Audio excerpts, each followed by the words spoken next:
TDP గురించి మాట్లాడాల్సి వస్తే బేసిక్గా మొన్నటి వరకు టీడీపీలోనే ఇద్దరు ఎమ్మెల్యేల పేర్లు బాగా వినిపించాయి ఈ పలానా కాన్స్టిట్యున్సీ అనగానే. సో సింపుల్గా అందరూ మీకు యాంటీగా కొందరు చేయడం జరిగింది.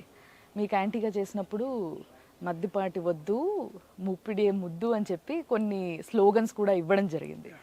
సో ఇలా జరిగినప్పుడు బాధ అనిపిస్తుంది కదా. అసలు మీకేమనిపించింది, మీరేం చెప్తారు దీనిపైన? అంటే రాజకీయాల్లో ఇవి సర్వసాధారణం అండి. సీట్లు ఆశించడం, ఒకళ్ళు సీట్ ఆశిస్తున్నప్పుడు వేరే వాళ్ళు సీట్ ఆశిస్తున్న క్రమంలో కొన్ని రకాలమైన వివాదాస్పద కార్యక్రమాలు జరుగుతాయి, కొన్ని రకాల కార్యక్రమాలు జరుగుతాయి. ఇవన్నీ రాజకీయాల్లో అంతర్భాగం.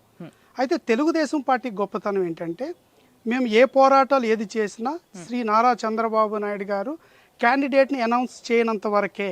ఒక్కసారి ఆయన నోట్ అంట ఫలానా వ్యక్తి ఈ నియోజకవర్గానికి ఎమ్మెల్యే అభ్యర్థి అని ఒక్కసారి ఆయన ప్రకటించిన తర్వాత మళ్ళీ అందరూ పిన్ డ్రాప్ సైలెన్స్.